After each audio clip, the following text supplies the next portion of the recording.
Hello friend, welcome back to DNS YouTube channel. तो दोस्तों, आज के इस वीडियो में हम बात करने वाले हैं कम्प्लीटली एलएलबी और एमबीए में पूछे गए 2023 में दोस्तों क्वेश्चन के बारे में। तो प्रीवियस ईयर क्वेश्चन में हमने topic wise profit and loss और कोडिंग डिकोडिंग के जो क्वेश्चन निकाले हैं उसी को मैं दोस्तों लेकर आया हूं, जो आपके आने वाले 2024 के एग्ज़ाम के लिए एंट्रेंस में बहुत ज़्यादा हेल्पफुल होने वाले हैं। तो दोस्तों आ जाते हैं क्वेश्चन पे। पहले क्वेश्चन पे बात करेंगे बिना टाइम वेस्ट किए, क्योंकि आपका एक एक मिनट बहुत कीमती है। तो पहले क्वेश्चन पे हम आ जाते हैं। टॉपिक आपके सामने लिखा हुआ था, तो हम प्रॉफिट एंड लॉस पे आएंगे सबसे पहले। और दोस्तों, अगर इसका आपको PDF डाउनलोड करना है तो आप DNS एजुकेयर ऐप डाउनलोड कर लेंगे प्ले स्टोर से। वहाँ पर आपको सारे मटेरियल यहाँ पे फ्री में मिल जाएंगे, ठीक है।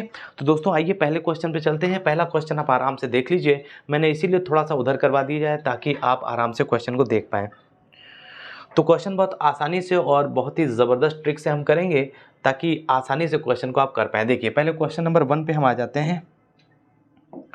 तो क्वेश्चन नंबर 1 दोस्तों आपके सामने है, देख लीजिए। A person buys some X at the rate of 3x per for RS5 and sells them at the rate of 5x for 12 rupees.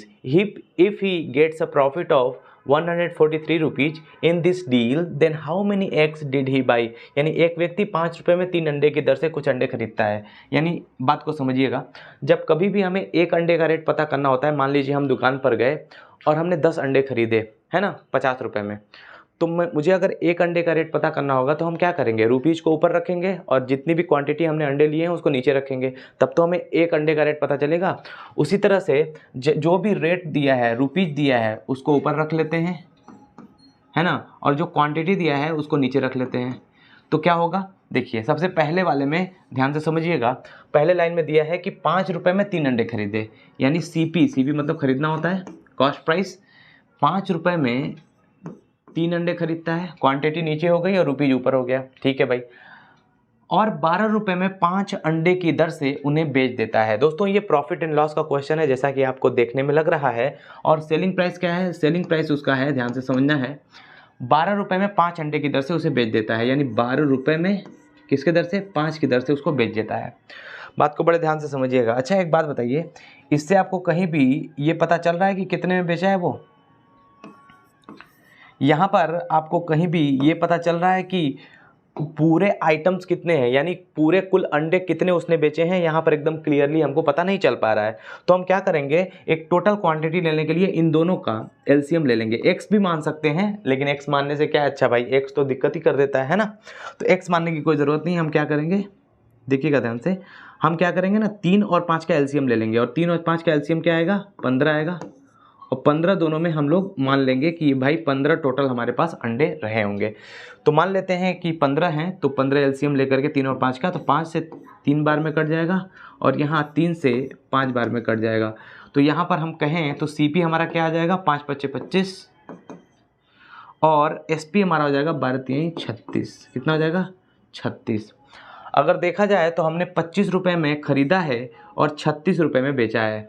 तो आपको कुछ समझ में आ रहा है, 25 रुपये का आपने ख़रीदा है और 36 रुपये का बेचा है, यानी 5 और 6 11 रुपये का इसमें प्रॉफिट आपको नज़र आ रहा है।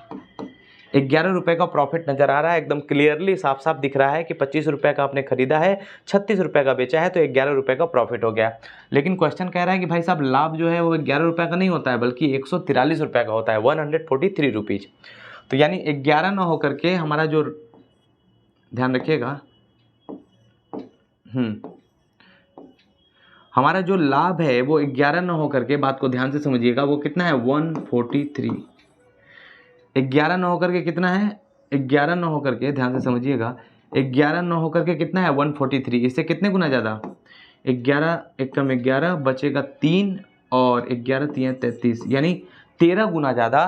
तो उसी तरह से क्या बोला है, तो उसने कितने अंडे खरीदे थे। तो दोस्तों हमने जो 15 अंडे माने हैं वो भी 15 अंडे न होकर के इससे कितने गुना ज़्यादा, भाई 13 गुना ज़्यादा जब उसका लाभ है, तो ये अंडे भी 15 न होकर के इससे 13 गुना ज़्यादा, यानी 15 × 3 = 45 और 15 × 1 = 15, 15 × 4 = 19, यानी 195 अंडे रहे होंगे। इसलिए हमारा करेक्ट दोस्तों आंसर क्या होगा, ऑप्शन नंबर C, 195। तो इस तरह से आपको एकदम आसानी से क्वेश्चन को करना है। दूसरा मेथड अपनाएंगे तो बहुत ज़्यादा टफ पड़ेगा और ज़्यादा टाइम भी लेगा। तो इस तरह से आप करेंगे। अगले क्वेश्चन पे चलते हैं। अगला क्वेश्चन देखिए कुछ उसी तरह का क्वेश्चन, इसीलिए मैंने बताया है कि बहुत सारे शिफ्ट से आपको क्वेश्चन उठाया गया है, जिससे कि अलग अलग शिफ्ट में अलग अलग क्वेश्चन जो सेम टाइप के थे, सिर्फ डिजिट देखिए। मैंने पिछले वीडियो में भी आपको बताया था कि बहुत सारे क्वेश्चन तो रिपीट हैं लेकिन डिजिट थोड़े अलग अलग हैं। तो यहाँ पे देखिए डिजिट थोड़े अलग अलग दे दिए हैं, क्वेश्चन लगभग सेम है। इसमें बोल रहा है कि 8 रुपये में 15 चीकू खरीदता है, यानी CP यानी खरीदता है 8 रुपये में कितना, 15 चीकू। क्वांटिटी नीचे और रुपीज ऊपर। और क्या करता है फिर 6 रुपये में 10 बेच देता है, यानी SP कितना है, 6 रुपये में 10 बेच देता है।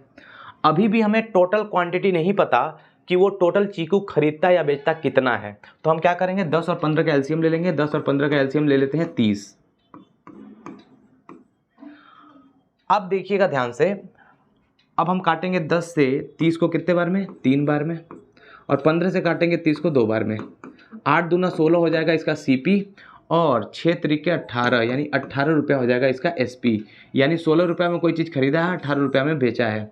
यानी एकदम क्लियरली आपको दिख रहा है कि इसमें 2 रुपये का आपको फ़ायदा हो रहा है। 16 रुपये में खरीद कर 18 रुपये का बेचा है, 2 रुपये का प्रॉफिट हो गया है ना। 2 रुपये का प्रॉफिट यहाँ पर आपको क्लियरली मेंशन है, दिख रहा है एकदम आराम से।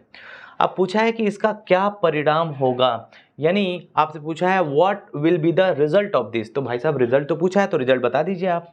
लॉस हो रहा है या प्रॉफिट, ये पूछा है आपसे। मैं कह रहा हूँ कि प्रॉफिट हुआ है यहाँ 2 रुपये का, लेकिन अगर परसेंटेज में आपको बताना है तो क्या करना होगा, बस कुछ नहीं करना, जो भी प्रॉफिट एंड लॉस है उसको ऊपर रख दीजिए।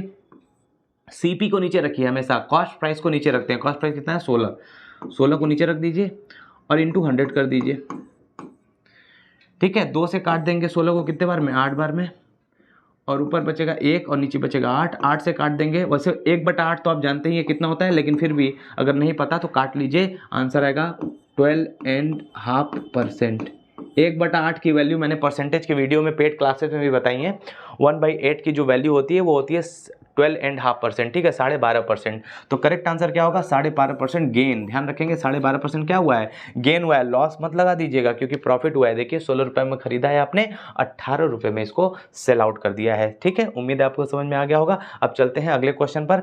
अब ध्यान रखिएगा, परसेंटेज की वैल्यू को याद रखिएगा, मतलब फ्रैक्शन की वैल्यू को परसेंटेज में याद रखेंगे।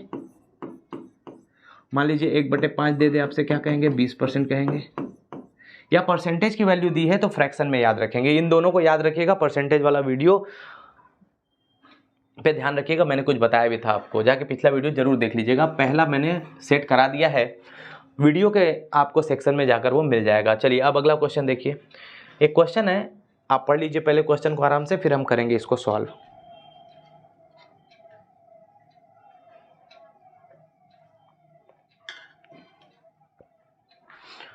तो क्वेश्चन है कि दोस्तों, ए shopkeeper earns 20% profit while buying goods and 30% profit while selling them.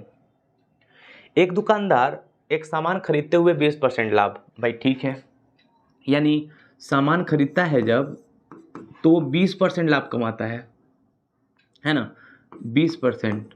अच्छा, लाभ का मतलब हम ऊपर डिनोट कर देते हैं ऐसे। और जब बेचता है, जब सेलिंग करता है उसको, तो क्या करता है, इसको लिखने की वैसे खास कोई ज़रूरत है नहीं। 20% फर्स्ट टाइम में उसको होता है खरीदते टाइम, और सेकेंड टाइम यानी बेचते टाइम भी उसको क्या हो रहा है, 30% का प्रॉफिट ही हो रहा है। यानी सेकेंड टाइम भी उसको क्या हो रहा है, प्रॉफिट ही हो रहा है। बड़े ध्यान से समझिएगा इस बात को, दोनों टाइम में उसको प्रॉफिट हो रहा है। तो जब दोनों टाइम में उसको प्रॉफिट हो रहा है, बड़े ध्यान से समझिएगा इस बात को, तो क्या होगा देखिए। तो हमने देखा कि यहाँ पर दोनों बार उसको प्रॉफिट हो रहा है, तो कुछ नहीं करना, बस क्या करना है, 20% को हम फ्रैक्शन में कितना लिखते हैं, 1/5 है ना। और 30% को क्या लिखते हैं, 3/10। क्या लिखते हैं, 3/10। अब बड़े ध्यान से समझिएगा, मैंने पिछले वीडियो में आपको बताया था कि कभी भी आपको परसेंटेज की वैल्यू दे दी गई है तो आपको पहले क्या करना है, फ्रैक्शन में उसको चेंज कर लेना है, और आपको नीचे वाली वैल्यू को एक्चुअल वैल्यू मानना है, नीचे वाली वैल्यू जितनी भी है डिनोमिनेटर में। ठीक है, मान लेते हैं कि 10 रुपया अगर उसका प्राइस रहा होगा, कोई भी सामान का रेट 10 रुपया रहा होगा, और उसके ऊपर 30% अगर प्रॉफिट लिया होगा, क्योंकि दोनों में फ़ायदा हो रहा है, तो अगर 30% की प्रॉफिट लिया होगा, यानी कितने रुपए का प्रॉफिट, यानी 3 रुपये का प्रॉफिट लेगा। और अगर मैं पहले वाले में कहूँ तो 5 रुपये का कोई सामान रहा होगा और उसके ऊपर 20% की प्रॉफिट लेगा तो 1 रुपये की प्रॉफिट लेगा ऊपर वाला। ठीक है, हमेशा ध्यान रखेंगे, प्रॉफिट होगा तो ऊपर वाला प्लस कर देंगे, लॉस होगा तो माइनस करेंगे। इस बात को ध्यान रखिएगा बहुत ध्यान से। ठीक है, अब आगे बढ़ते हैं, समझिए। अब यहाँ पे मैंने कहा कि मान लीजिए कि सामान अगर 5 रुपये का रहा होगा तो 1 रुपये का प्रॉफिट हुआ तो कितना हो जाएगा हमारा सामान, 6 रुपये का हो जाएगा। उसी तरह अगर 10 रुपये का सामान रहा होगा और मैं कहूँ कि 3 रुपया प्रॉफिट हो जाएगा तो कितने का बेचेगा, 13 रुपये का बेचेगा। अब यहाँ पर अगर कट रहा है तो काट लीजिए, 2 से कटेगा 3 बार में, 2 से कटेगा 5 बार में, तिरछे में काटेंगे। ठीक है, 5 पचे 25 और यहाँ 13 तियां 39, यानी सामान का जो रेट था वो 25 रुपये था, लेकिन जब प्रॉफिट हुआ तो कितना हो गया, 39 रुपये हो गया। हमने पिछले वीडियो में आपको बताया था ये जो होता है वो इनिशियल वैल्यू होता है, मतलब जो शुरुआत में कीमत होती है सामान की वो होती है, और ये करेंट प्राइस होता है जो हाल फिलहाल में उसकी कीमत है। ठीक है ना। अब पूछा क्या है भाई, तो उसका कुल प्रतिशत लाभ ज्ञात करें। तो कुछ नहीं करना है, आप चाहें तो इसको a प्लस बी, एक और फॉर्मूला होता है a plus B plus A B by 100 से भी सॉल्व कर सकते हैं, क्योंकि 2 वैल्यू दी गई है, बस 2 वैल्यू है। देखिए 20% है एक 30% है, लेकिन जहाँ पर 3 वैल्यू आ जाएगी, मान लीजिए पहले में 20% हो गया, दूसरे में 30% हो गया, तीसरे में 40% हो गया, मतलब 3 वैल्यू दे देगी तो वहाँ दिक्कत हो जाएगा आपको, तब ये वाला फार्मूला काम नहीं करेगा, तब आपको यही फार्मूला काम करेगा। इस बात को ध्यान रखेंगे। मान लीजिए यहाँ 2% दिया है तब तो कोई दिक्कत नहीं है, लेकिन जहाँ 3% दे देगा वहाँ दिक्कत हो जाएगा। ठीक है, तो यहाँ पे हमने देखा कि 25 रुपये का सामान खरीदा है, 39 रुपये का बेचा है, कितने का प्रॉफिट हुआ पहले समझिएगा भाई। 25 से 39 बढ़ा तो कितना बढ़ा बताइए, अगर देखा जाए तो 5 और 9 14 बढ़ा, 14 का प्रॉफिट हुआ है कि नहीं। अभी मैंने बताया था कि प्रॉफिट परसेंट निकालने के लिए क्या करेंगे, जितने का प्रॉफिट हुआ उसको ऊपर रख देंगे, यानी 14 को ऊपर रख देंगे और नीचे सीपी को रखेंगे। सीपी कितना है, 25।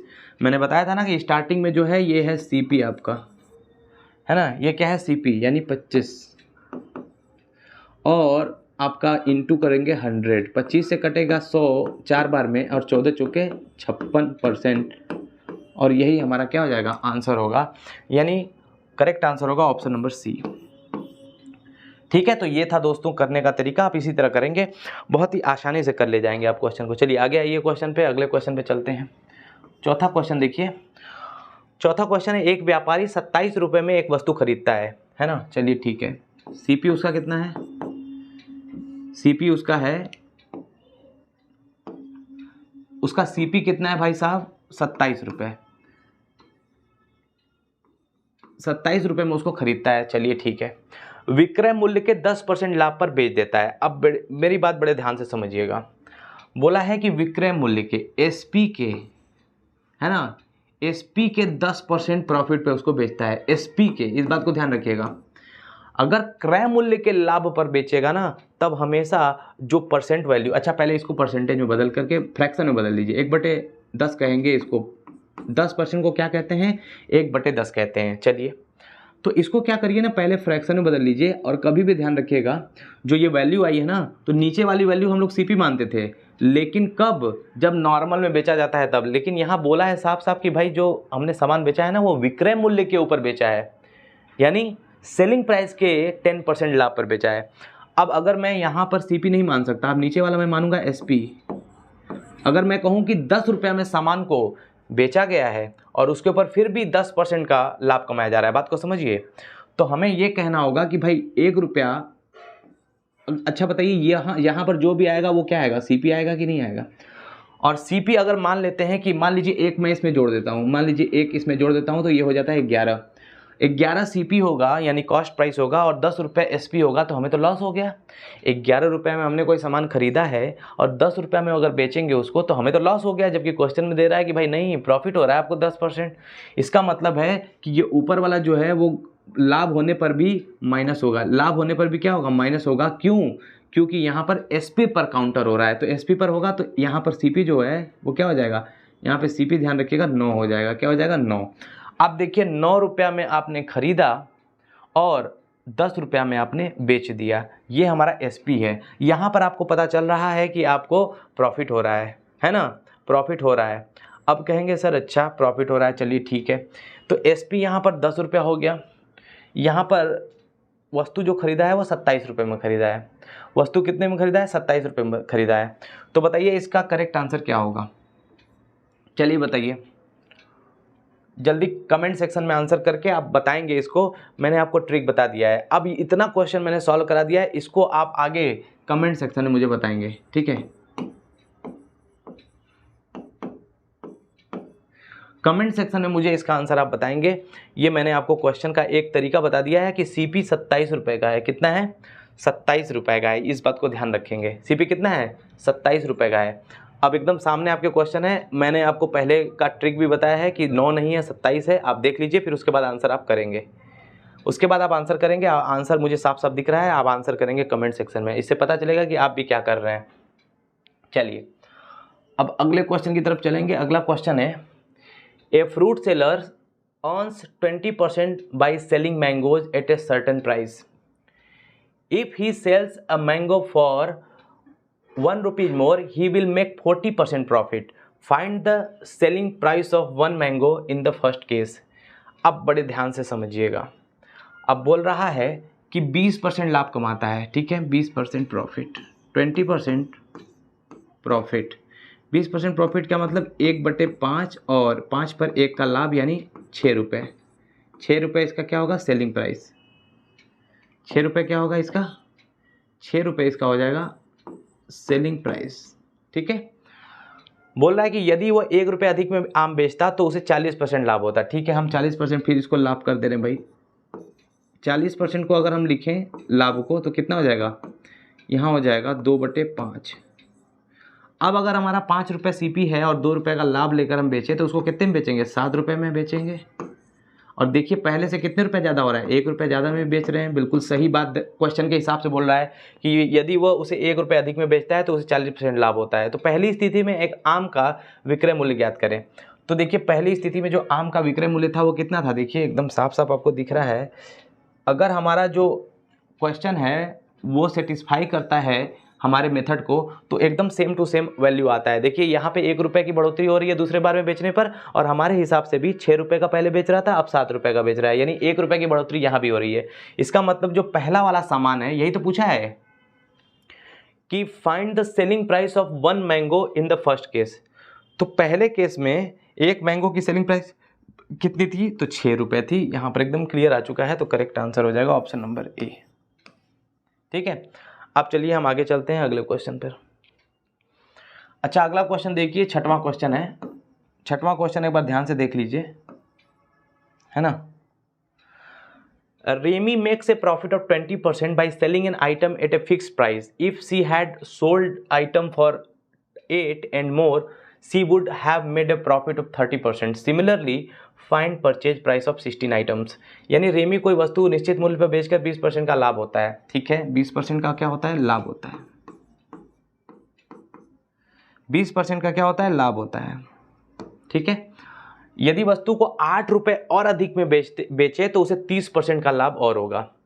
अच्छा फिर दूसरे मामले में भी उसे क्या हो रहा है? बात को समझिएगा। फर्स्ट केस में यहाँ 20% का लाभ हो रहा है, ये फर्स्ट केस में है, और सेकंड केस में भी उसको ध्यान रखेंगे। सेकंड केस में भी क्या हो रहा है? उसको क्या हो रहा है? 30% का फिर से लाभ हो रहा है, 30% का फिर से प्रॉफिट हो रहा है। अब बोल रहा है कि भाई पहले से यदि वस्तु को 8 रुपये अधिक में बेचा जाए तो 30% का लाभ होता है। ऐसे क्वेश्चन कभी भी आ जाए, इस टाइप का क्वेश्चन कभी भी आपको एग्जाम में दे दे कि किसी वस्तु को 30% लाभ पर बेचा जाता है और उस वस्तु का दाम 10 रुपये बढ़ा दिया जाए, 20 रुपये बढ़ा दिया जाए, तो उसका लाभ जो है वो 40% हो जाता है, 50% हो जाता है। तो बताइए इतने वस्तुओं का मूल्य क्या होगा? ऐसा क्वेश्चन पूछ दे कभी ना, तो कुछ भी नहीं करना, बस 1-2 चीज़ ध्यान रखिएगा। अगर प्रॉफिट दोनों रहेगा तो हमेशा माइनस करिएगा उसकी वैल्यू को, यानी डिफरेंस करिएगा, या लॉस भी रहेगा तब भी माइनस करिएगा। अलग अलग अगर रहेगा, प्रॉफिट या लॉस रहेगा, ध्यान रखिएगा। प्रॉफिट या लॉस रहेगा तब भी प्लस करेंगे, या लॉस प्रॉफिट रहेगा तब भी क्या करेंगे? प्लस करेंगे। कौन सा प्लस करेंगे माइनस करेंगे? देखिए समझिएगा, ये वाला यहाँ पे देखिए 20% क्या दे रहा है? 20% लाभ, यहाँ पर दे रहा है और यहाँ पर भी 30% क्या दे दिया, लाभ। दोनों में प्रॉफिट दिया है, यानी माइनस करेंगे। क्या माइनस करेंगे, इनकी वैल्यू को, इनको डिफरेंस करेंगे 30% और 20% को। इनकी डिफरेंस जब हम करेंगे तो कितना आएगा हमारे पास आएगा 10%। क्या आएगा, 10%। और 10% की वैल्यू बराबर होगी हमेशा किसकी वैल्यू के, 10% हमेशा बराबर होगी जितने भी प्राइस का डिफरेंस आया हो उतना के, यानी 8 रुपये का डिफरेंस आया है तो 8 के बराबर हमेशा होगी। ठीक है, परसेंट हटाएंगे तो नीचे क्या आएगा, परसेंट हटाएंगे तो नीचे आएगा 100, ये तो आपको पता ही है। परसेंट हटाएंगे तो नीचे आएगा 100 और 100 को जब उधर ट्रांसफ़र करेंगे तो आ जाएगा इधर क्या, 00। 1 0 से 1 0 कैंसिल, एक का रेट आ गया हमारा कितना, 80 रुपया। कितना आ गया, 80 रुपया आ गया। अब बोल रहा है कि 16 वस्तुओं का क्रय मूल्य पता करना है। यहाँ तो हमें एक का पता चला है, तो 16 का पता करने के लिए क्या करेंगे, 16 गुणे 80 कर देंगे और 128 और 1 0, 1280 रुपये आएगा और करेक्ट आंसर होगा option number C. Option number C will be the correct answer. ठीक है, इस बात को ध्यान रखेंगे, बहुत ही ईजी क्वेश्चन हो जाता है इस तरह से अगर आप करते हैं तो। ठीक है, अब लीजिए अगला क्वेश्चन, ये लीजिए सातवां क्वेश्चन है, किसी टीवी को 8% लाभ पर बेचा जाता है। यदि इसे 714 रुपये अधिक में बेचा जाता तो 15% लाभ होता। अब देखिए बात को समझिए, 8% प्रॉफिट है, यानी पहले केस में क्या है, प्रॉफिट।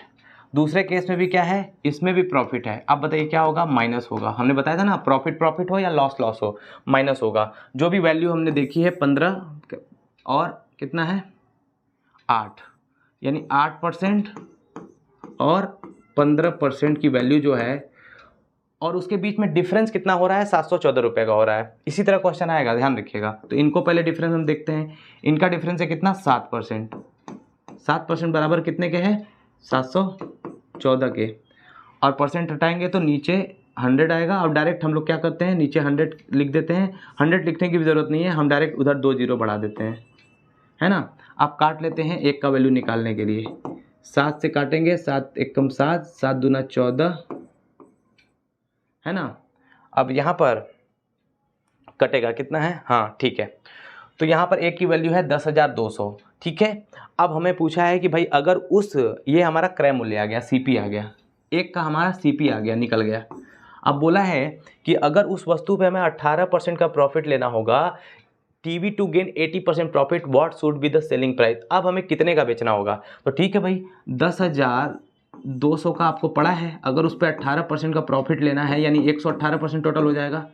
100 में ऐड करके लिखते हैं 0 0 0 0, या तो 18% निकाल करके जोड़ना पड़ेगा आपको 10,200 में से, तब आएगा वो। डायरेक्ट 118% कर देंगे तो डायरेक्ट उसकी वैल्यू निकल आएगी। तो 8 दूना 16 और 16 यानी 6 पहला आंसर आना चाहिए। 6 एक ही ऑप्शन में है, जो कि हमारा ऑप्शन नंबर ए है। तो इसीलिए कोई ज़रूरत नहीं है आगे बढ़ने की। देखिए आप खुद, 8 दूना 16, तो पहला वैल्यू जो है वो 6 आएगा, तो 6 यहाँ दिया है, तो करेक्ट आंसर हो जाएगा ऑप्शन नंबर ए। ठीक है, इस बात को ध्यान रखेंगे। अब आगे in a certain code the word deal is written as 45112। If it is coded as, then what will be the code of the word lady. अच्छा देखिए ध्यान से, यहाँ पे डील अगर देखा जाए तो डील DEAL, ठीक है। इन्होंने लिखा है इसको 4 5 1 और 12। अब ध्यान से समझिएगा, डी का वैल्यू इन्होंने क्या रखा, 4। अच्छा, डी का वैल्यू भी 4 होता है, ई का 5 होता है, ए का 1 होता है, एल का 12 होता है। 4 5 1 12, बिल्कुल उसी तरह का वैल्यू भी लिखा है। तो कुछ नहीं करना है, बस आपको लेडी का लिख दीजिए, लेडी LADY। तो लेडी का L होता है 12 पे, एक होता है A और D 4 और Y होता है 25। तो 12 1 4 25, 12 1 4 25, option number C is the correct answer. ठीक है, चलिए अब आगे चलते हैं अगले क्वेश्चन पर। ये लीजिए, ये आसान क्वेश्चन है, वैसे आसान तो नहीं है, अच्छा क्वेश्चन है। चलिए आइए देखते हैं। ए की इन्होंने वैल्यू लिखी है 26 और सन की वैल्यू इन्होंने लिखी है भाई 27। क्या लिखी है, 27। तो इन्होंने पूछा है कैट, क्या पूछा है, कैट का पूछा है। आइए देखेंगे, पहले आराम से करते हैं।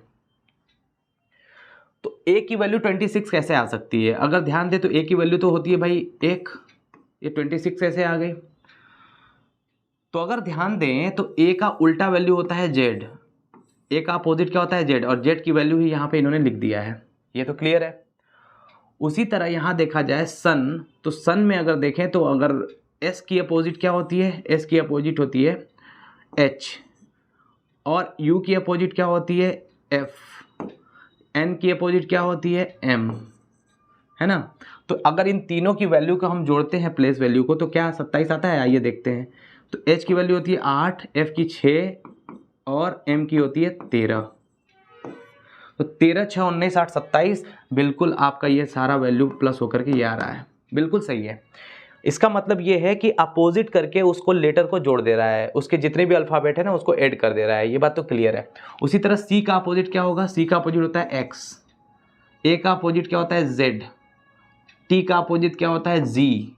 तो प्लस कर दीजिए इनके वैल्यू को, प्लस करेंगे तो एक्स का वैल्यू होता है 24, जेड का होता है 26 और जी का होता है 7। तो 26 और 24 50 और 7 57, यानी 57 हमारा क्या हो जाएगा, आंसर हो जाएगा। 57 क्या हो जाएगा, हमारा करेक्ट आंसर हो जाएगा option number C. Option number C will be the correct answer, ठीक है। अच्छा, इस बात को ध्यान रखिएगा, आप कैसे याद कर सकते हैं, केविन पीटरसन, आपने अगर मैच देखा होगा तो केपी एक दूसरे का उल्टा है, लव, उफ, लव, लव का मतलब एल का अपोजिट ओ है और ओ का अपोजिट एल है, वी का अपोजिट ई है और ई का अपोजिट वी है, इस बात को ध्यान रखेंगे। केपी लव, उफ, उफ, यू एफ, यू का उल्टा एफ है यानी एफ का उल्टा यू है। कोई भी अगर लेटर का उल्टा यानी अपोजिट जानना हो ना तो बस उसको 27 से माइनस कर दीजिए, 27 से वो लेटर वो अल्फ़ाबेट को ले लीजिए, आपका अपोजिट निकल जाएगा। मान लीजिए हमको एच का अपोजिट निकालना है, तो 27 में से एच का वैल्यू माइनस कर दीजिए, एच का वैल्यू होता है 8, 27 में से 8 माइनस करेंगे तो बचेगा 19, 19 का मतलब क्या होता है एस, तो ये होगा एच का अपोजिट, एच का अपोजिट क्या हो जाएगा एस। डायरेक्ट 27 में से माइनस कर दीजिए, वो अपोजिट आ जाएगा, अगर नहीं आ रहा है तो आपको, लेकिन याद करिए क्योंकि आपको टाइम बचाना है। यू एफ का उल्टा होता है हाई स्कूल, हाई स्कूल मतलब एच एस का उल्टा होता है एम एन रॉय, एम का अपोजिट एन होता है G T road, G T grand trunk road, G T का उल्टा होता है यानी टी जी का उल्टा होता है, ये बात ध्यान रखेंगे, आपस में एक दूसरे के अपोजिट होते हैं। इंडियन रेलवे आई आर, ये भी आपस में एक दूसरे के क्या होते हैं, अपोजिट होते हैं। ये सारे आप याद रखेंगे, अगर याद रख लेंगे तो बहुत आसानी से आप क्वेश्चन को कर लेंगे। चलिए आगे बढ़ते हैं अगले क्वेश्चन पर।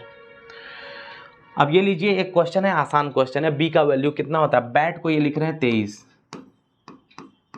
बस एक को फॉलो करिए फिर बाद में ज़रूरत नहीं आगे बढ़ने की। बैट यानी 2, 1 और 20, इन सबको क्या करिए ऐड कर दीजिए, 23 हो जाते हैं। तो 23 है भी दिया तो कुछ नहीं करना, बॉल को पता कर लेते हैं। बी का वैल्यू हो जाता है आपका 2, ए का वैल्यू हो जाता है 1 और एल का हो जाता है 12 और फिर एल का हो जाता है 12। ये प्लेस वैल्यू है, जितने भी मैं डिजिट लिख रहा हूँ आप लगातार प्रैक्टिस करेंगे तो बेहतर होते जाएंगे। तो 12 दूना 24, 24 से 25, 25 दो 27, यानी करेक्ट आंसर हो जाएगा ऑप्शन नंबर ए। इस तरह से प्लेस वैल्यू याद कर लीजिएगा अल्फ़ाबेट का, आसानी से आप क्वेश्चन कर पाएंगे। चलिए आगे क्वेश्चन देखिए। अब यहाँ पे देखिए गो इक्वल टू इन्होंने 32 लिख दिया है, गो को इन्होंने क्या लिख दिया है 32, बस हमें एक को डिनोट करना है यानी एक को डिकोड करना है, कोई ज़रूरत नहीं है हमको दो को करने की, बस एक को डिकोड करिए, डायरेक्ट क्वेश्चन में पहुंचिए, एक को बस डिकोड करिए गो। अब बताइए जी का वैल्यू कितना होता है 7 और ओ का वैल्यू कितना आता है 15। अगर जी का वैल्यू देखें हम तो 7 होता है, ओ का वैल्यू होता है 15, 15 7 22, और जबकि यहाँ तो 32 दिया है, यानी ये वाला गेम नहीं है, कुछ और बात हो रही है। आइए देखें कुछ और क्या हो रहा है। अब ध्यान से अगर देखें तो जी का अपोजिट क्या होता है, जी का अपोजिट अभी मैंने बताया है टी होता है, और ओ का अपोजिट क्या होता है, ओ का अपोजिट होता है एल, ओ एल होता है अपोजिट, यानी अगर टी का वैल्यू हम देखें तो टी का वैल्यू होता है 20, एल का वैल्यू होता है प्लेस वैल्यू 12, इन दोनों को जोड़ दें तो कितना हो जाता है हमारे पास 32। एकदम क्लियरली आपको दिख रहा होगा 20 + 12 32। तो उसी तरह हम ये वाला भी करेंगे, सम को भी करेंगे। तो सम को जब हम करेंगे तो ध्यान रखिएगा SOME, एस का उल्टा क्या होता है हाई स्कूल H, ओ का उल्टा क्या होता है L होता है, M का उल्टा क्या होता है N, E का उल्टा क्या होता है, देखिए V, लव में देख लीजिए V और E एक दूसरे के अपोजिट हैं ये, तो इसको बस जोड़ लीजिए। H का प्लेस वैल्यू 8 है ना, यही तो है, सारे को ऐड कर लीजिए। L का प्लेस वैल्यू 12, N का प्लेस वैल्यू 14 वी का प्लेस वैल्यू 22, जोड़ लीजिए, आपका हो जाएगा 12 8 20, 20 और 14 34, और 34 10 44, 54 और 2 56। तो करेक्ट आंसर क्या हो जाएगा? ऑप्शन नंबर ए, है ना। ये बात एकदम आसानी से समझ गए होंगे, एकदम क्लियरली क्लियर हो जाएगा आपको, एकदम आसान सा क्वेश्चन था। और एक बार आराम से इसको जोड़कर देख लीजिएगा क्या मैंने सही जोड़ा है। बिल्कुल वैसे तो मैंने सही जोड़ा है, 36 और 10 46, 2 48, 8 56, ठीक है। ओके, तो चलिए नेक्स्ट क्वेश्चन पे चलते हैं। कुछ क्वेश्चन मैं दूंगा दोस्तों आपके लिए भी, ठीक है। जैसे कुछ क्वेश्चन मैंने अभी बीच पे छोड़ा था, एक दो क्वेश्चन, वो भी आप उसको करेंगे, ठीक है, कमेंट सेक्शन में। अब ये वैल्यू सेम टू सेम है, आप करेंगे इसको, आप करिएगा इसको। ये आसान सा क्वेश्चन है, आप करके, मुझे उम्मीद है कि आप कर लेंगे इसको। बहुत ही आसान क्वेश्चन है, एक बार करके मुझे बताइएगा, ठीक है। इसको मुझे ज़रूर करके बताइएगा। चलिए, वैसे तो आसान क्वेश्चन है, लेकिन एक बार करिएगा ज़रूर, कमेंट सेक्शन में आंसर करिएगा इसको। और जितने भी मैं क्वेश्चन आपको दूंगा ना पीडीएफ, इसके जो भी मैं पीडीएफ आपको छोड़ूंगा, उसके भी आंसर आपको कमेंट सेक्शन में ज़रूर देने हैं। जब आप आंसर देंगे मैं उसको पिन कर दूंगा। इसमें देखिए, बी क्विक को इन्होंने लिखा है कोड ZCOSGAI, यानी बी क्विक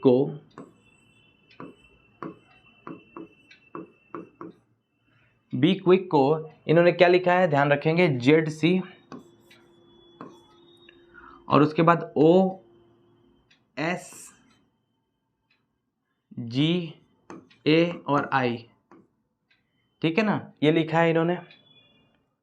यानी बी से देखा जाए तो 2 लेटर इन्होंने बैक में लिया है, ई से भी इन्होंने 2 लेटर बैक लिया है, क्यू से भी 2 लेटर बैक लिया है। देखा जाए तो क्यू से ओ हो रहा है, यानी 17 से 15 हो रहा है।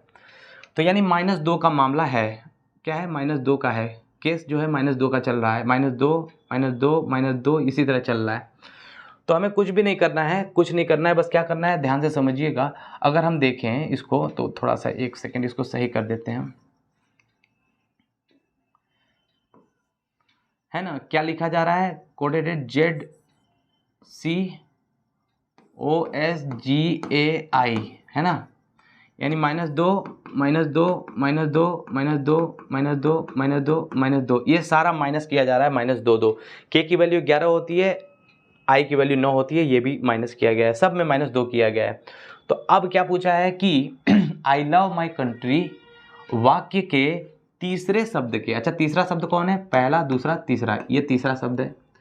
तीसरे शब्द के दूसरे अक्षर, दूसरा अक्षर कौन है, तीसरे शब्द का दूसरा अक्षर है वाई, का कूट क्या होगा। यानी आपसे बताना है what is the code of the second letter of third word of the sentence I love my country. तो थर्ड आपका जो वर्ड है उसका सेकेंड लेटर वाई है, वाई में से 2 माइनस करेंगे तो क्या मिलेगा, तो वाई जो लेटर है, क्योंकि वो भी हमारा वही तो है, देखिए वही तो हमारा सेकेंड लेटर है थर्ड वर्ड का, ठीक है।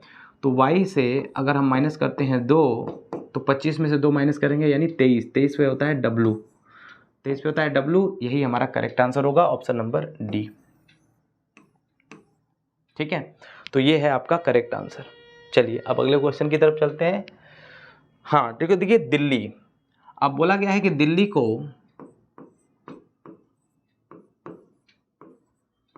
को ये लिख रहा है, बड़े ध्यान से समझिएगा, CCID और D, है ना, यही तो लिख रहा है, CCIDD, CCID और D, ये लिख रहा है। और अगर ध्यान दीजिए तो 4 होता है इसका वैल्यू, इसका वैल्यू होता है 5, ये होता है आपका 12, H 8, I 9, C होता है 3 पे, ये भी 3 पर, ये 9 पे, ये 4 पे और ये 4 पे। अगर ध्यान दें तो 4 में से 1 घटा तो 3 आया, -1, 5 में से फिर 2 घटा, 12 में से 3 घटा, 8 में से 4 घटा और 9 में से 5 घटा, यानी लगातार एक एक बढ़ करके माइनस होते जा रहे हैं, यानी एक एक इंक्रीज होकर के माइनस हो रहा है। तो उसी तरह से अगर हम देखें तो बॉम्बे को कैसे लिखेंगे, तो बॉम्बे को पूछा गया है, तो बॉम्बे को हम लोग लिख देते हैं। तो बॉम्बे में पहले में से क्या हुआ, पहले में -1 हुआ है, तो बी में से -1 करेंगे तो ए आएगा। ए कौन से में दिया है, तो इसमें तो दिया नहीं है, इसको काट दीजिए, है ना। उसके बाद दूसरे में 2 माइनस होगा, देखिए यहाँ 2 माइनस हुआ है ना, तो उसी तरह 15 में से 2 माइनस होगा 13, 13 पे क्या होता है, 13 पे होता है एम, तो AM कौन से ऑप्शन में है, बस यही ऑप्शन में, दूसरे पे, ये भी गलत हो जाएगा। तो करेक्ट आंसर होगा ऑप्शन नंबर बी। आगे करने की कोई ज़रूरत नहीं है क्योंकि 2 से ही हमें आंसर मिल गया। वैसे पूरा आंसर हो जाएगा AMJXVS। ठीक है, ध्यान से समझेंगे इसको। ठीक, चलिए ये ध्यान दीजिए, यूटेंसिल को यहाँ पे इन्होंने ये लिखा है, आपको बताना है। देखिए 21 का 23 हो गया, यहाँ पर 20 है, 20 से क्या हो जाएगा 22 हो गया, ई से कितना होगा 5 से 7 हो गया। ऐसे देखेंगे तो इसका मतलब है कि यहाँ पर से यहाँ पर देखेंगे तो कितनी की बढ़ोतरी हो रही है, 2 की बढ़ोतरी हो रही है। फिर टी से देखेंगे अगर वी को, तो यहाँ पर भी कितनी की बढ़ोतरी हो रही है, 2 की। इसी में क्वेश्चन को देख लीजिए ना, ई से कितनी की बढ़ोतरी हो रही है, यानी 5 से हो रहा है 7, यानी यहाँ पर भी 2 की बढ़ोतरी हो रही है ना, सब में यानी +2 हो रहा है। ध्यान से अगर देखें तो लास्ट भी एक बार हम लोग देख लेते हैं, कि क्या हो रहा है। एल है, एल 12 पे है और एन जो है 14 पे है, यानी लास्ट में भी +2 हो रहा है। इसका मतलब है कि हमें कहीं ना कहीं बस 2 प्लस कर देना है, जो भी वैल्यू है 2 प्लस करना है। डी में 2 प्लस करेंगे तो कितना होगा 6 होगा, यानी 4 से 6 होगा, यानी एफ। अच्छा ये माइनस हो रहा है ना, एक सेकेंड, यू से आप देखेंगे तो डब्लू हो रहा है, यानी 21 प्लस हो रहा है। अच्छा ये बोला है कि कौन सा शब्द इसमें कूट किया जाएगा। अच्छा यानी ये तो आंसर है, हमें क्वेश्चन बनाना है कि किसका ये आंसर होगा। ये जो आंसर है ना DMSFXG, ये किसका आंसर होगा। तो अब ये तो आंसर हमें दे दिया है, अब हमें क्वेश्चन इसका बनाना है। क्वेश्चन बनाने के लिए हमें उल्टा करना पड़ेगा। उल्टा का मतलब प्लस किया गया है अगर क्वेश्चन में, तो इसको हमें माइनस करना पड़ेगा। तो डी में से हर शब्द में अब हमें क्या करना पड़ेगा, 2 माइनस करना पड़ेगा। तो डी में से 2 माइनस करेंगे तो क्या होगा, बी होगा, है ना। एम में से 2 माइनस करेंगे तो क्या होगा, एम का वैल्यू 13 में से 2 माइनस करेंगे 11 पे होता है के, बी के, है ना। उसके बाद फिर एस में से माइनस करेंगे 2, एस का वैल्यू कितना 19 यानी 17, क्यू, बी के क्यू सब में दिया है। उसके बाद एफ में होता है 6 4 यानी डी, बी के क्यू डी। देखिए यहाँ पर देखिए ये वाला ख़त्म, है ना। अब देखिए आगे डी, उसके बाद एक्स 24 पे होता है 22 वी, और जी होता है 7 5 ई, यानी वी कौन से में है, इसमें नहीं है, इसमें नहीं है ना, और इसमें भी नहीं है वी। बचा किस में, बचा एक ही ऑप्शन में, ये वाले में। ठीक है, ये वाले में बचा बी के क्यू डी वी ई, यही हमारा आंसर होगा। करेक्ट आंसर होगा ऑप्शन नंबर डी। तो दोस्तों ये 16वां क्वेश्चन था आपका, और मैं कहूँगा कि बाकी जितने भी क्वेश्चन हैं ये क्वेश्चन आपको PDF में मिल जाएंगे। आप इसको कंप्लीट करके सॉल्यूशन करके कमेंट सेक्शन में करिएगा, मैं पिन करूँगा उसको। और जो मैंने आपको एक क्वेश्चन जो डाउटफुल है मैंने आपको दिखाया भी, वो क्वेश्चन बोर्ड ने पूछा था, तो उसको एक काम करेंगे, आप ज़रूर कमेंट में करेंगे, मैं इंतज़ार करूँगा। तो फिर दोस्तों ऐसे ही कुछ शानदार वीडियो के साथ मिलते हैं अगले वीडियो में, तब तक के लिए गॉड ब्लेस यू ऑल।